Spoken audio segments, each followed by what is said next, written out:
Hello, मैं हूँ विनय कुमार गुप्ता। आप सभी का स्वागत है हमारे YouTube channel point to be noted में। अगर वीडियो आपको अच्छी लगे तो लाइक करिए, शेयर करिए। अगर आप चैनल पर नए हैं तो चैनल को सब्सक्राइब करें। वीडियो का अगला नोटिफिकेशन प्राप्त करने के लिए बेल आइकन को ज़रूर दबाएं। वीडियो को पूरा एंड तक देखें। आज का हमारा टॉपिक है ब्रूनर का अधिगम सिद्धांत। तो चलिए शुरू करते हैं। तो इनका नाम जो है, पूरा नाम क्या था? Jerome Bruner. इनका पूरा नाम था जेरोम ब्रूनर। ये अमेरिका के एक प्रसिद्ध मनोवैज्ञानिक थे। ये कहाँ के थे? अमेरिका के। तो जितना हमने अभी तक बताया है, जितने भी मनोवैज्ञानिक ने अपने सिद्धांत दिए हैं, अधिगम के सिद्धांत, वो कहाँ से बिलोंग करते हैं वो आपको याद होना चाहिए, क्योंकि एग्ज़ाम में कभी ये भी पूछ लेता है कि ये कहाँ के मनोवैज्ञानिक थे। तो आपको याद रहना चाहिए कौन मनोवैज्ञानिक कहाँ से बिलोंग करता है। तो जेरोम ब्रूनर कहाँ के थे? अमेरिका के प्रसिद्ध मनोवैज्ञानिक थे जेरोम ब्रूनर।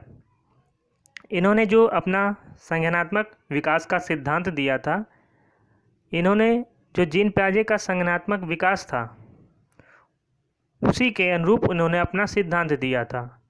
एक अपना नया सिद्धांत इसी नाम से इन्होंने दिया, और ये जीन पियाजे के संज्ञानात्मक विकास के विकल्प के रूप में माना जाता है। तो ये आप चीज़ याद रखिए कि ये जीन पियाजे के संज्ञानात्मक विकास का जो है एक विकल्प के रूप में माना जाता है इनके सिद्धांत को, क्योंकि इन्हीं के सिद्धांत से मिलता जुलता ये सिद्धांत है। अब जेरोम ब्रूनर ने जो अपना सिद्धांत दिया था उसके और क्या क्या नाम हैं? तो पहला है हमारा संरचनात्मकता का सिद्धांत, या संरचनात्मक सिद्धांत भी इसको कहते हैं। आप संरचनात्मकता ना बोल के संरचनात्मक सिद्धांत भी कह सकते हैं। और अगला है निर्मितवाद का सिद्धांत। निर्मितवाद का सिद्धांत, इन्हीं का सिद्धांत को कहते हैं अन्वेषण का सिद्धांत। क्या कहते हैं? अन्वेषण का सिद्धांत। तो इतना चीज़ आप याद रखिए, इनके सिद्धांत को और क्या क्या नाम से जाना जाता है।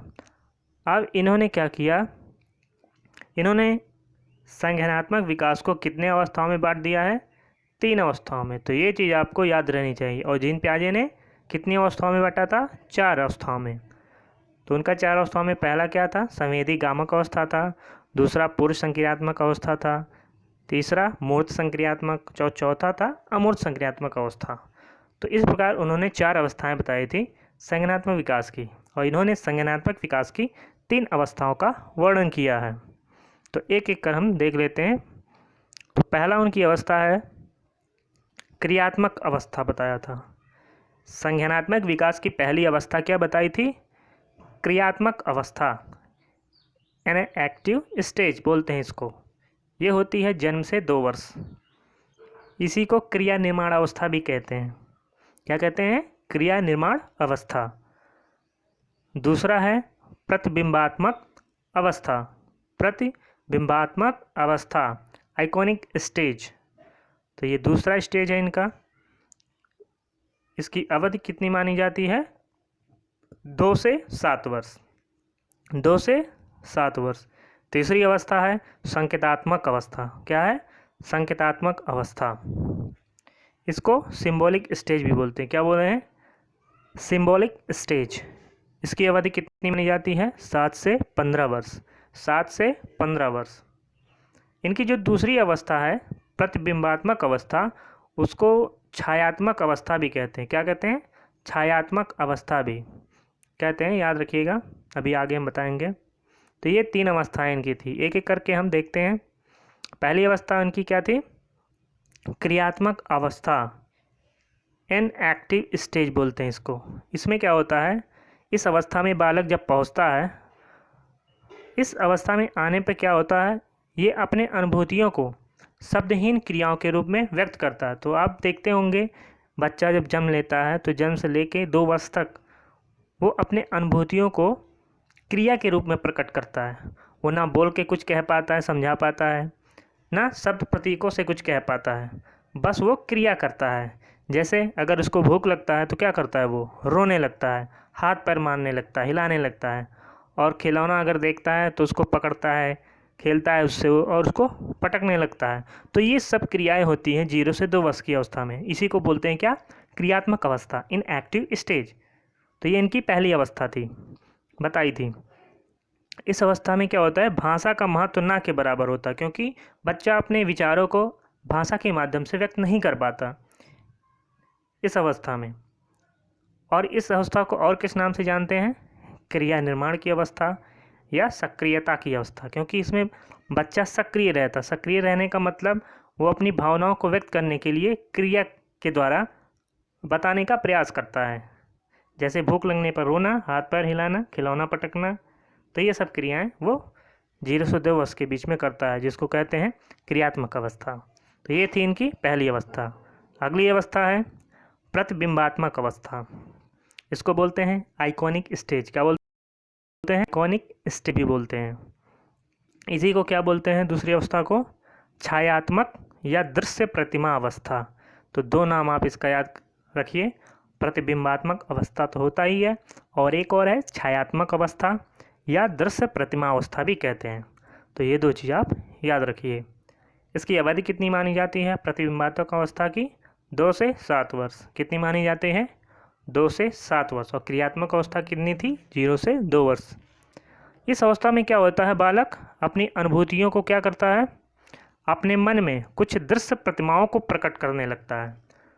जो भी उसे कुछ अनुभूति होता है, जो कुछ भी वो देखता है, तो पहले क्या होता है, उसके मन में प्रतिबिंब बन जाता है, कुछ प्रतिमा बन जाता है। उसी प्रतिमा के आधार पर वो प्रत्यक्षीकरण करता है अपने विचारों को। तो ये दूसरी अवस्था में ऐसा होता है। तो प्रत्यक्षीकरण के माध्यम से वो सीखता है। कुछ भी वो अनुभूति करेगा, कुछ भी उसके सामने घटित होगा, तो उसकी 10 प्रतिमाएं जो है उसके मन में बनने लगती है। उसी के आधार पर वो प्रत्यक्षीकरण करता है, व्यक्त करता है दूसरों के सामने। जो भी सूचनाएं उसे मिलता है वो प्रतिबिंबों के सहायता से बालक तक पहुंचती है। तो बालक के पास जो सूचना पहुंचती है वो किस माध्यम में पहुंचती है? प्रतिबिंबों के माध्यम में, या प्रतिबिंबों की सहायता से वो सूचनाएं पहुंचती हैं बालक के पास। बालक किसी चमक को देखता है, किसी शोर को देखता है, तो उससे प्रभावित होता है और वो सोचने लगता है ये चमक कैसी है, कहाँ से आ रही है, कैसे है, शोर हो रहा है तो किसका शोर है, ऐसे कैसे हो रहा है। तो ये सब जो है वो दूसरी अवस्था में अनुभव करता है। यह अवस्था जो होती है, दूसरी अवस्था इनकी जो प्रतिबिंबात्मक अवस्था बोली जाती है, ये जीन पियाजे की जो दूसरी अवस्था है पूर्व संक्रियात्मक अवस्था, उसी से ये मिलता जुलता दूसरा इनका अवस्था है। कौन सी? प्रतिबिंबात्मक अवस्था। ये चीज़ आप याद रखिए। इनका लास्ट अवस्था है तीसरी, संकेतात्मक अवस्था, सिंबॉलिक स्टेज बोला जाता है। संकेतात्मक अवस्था या सिंबॉलिक स्टेज। इसकी अवधि कितनी मानी जाती है? 7 से 15 वर्ष। कितना? 7 से 15 वर्ष मानी जाती है। तो ये तीसरी स्टेज इनका याद रखिए, संकेतात्मक अवस्था बोलते हैं इसको, सिंबॉलिक स्टेज। अवधि होती है 7 से 15 वर्ष। इस अवस्था में बालक क्या करता है? अपने अनुभूतियों को क्या करता है? ध्वन्यात्मक संकेतों के माध्यम से व्यक्त करता है। ध्वन्यात्मक संकेतों का मतलब होता है भाषा के माध्यम से। जो भी उसे अनुभूति होती है, अपने विचारों को, अनुभूतियों को क्या करता है? भाषा के माध्यम से दूसरों के सामने व्यक्त करता है। तो इस अवस्था में ऐसा होता है बालक के साथ। इस अवस्था में बालक अपने अनुभवों को शब्दों के माध्यम से व्यक्त करता है। भाषा के माध्यम से तो करता ही है, तो भाषा में तो शब्द आएंगे ही, तो शब्दों के माध्यम से भी अपने विचारों को, अपने अनुभवों को व्यक्त करता है व्यक्ति के सामने, किसी को समझाने के लिए, बताने के लिए, ऐसा वो करता है।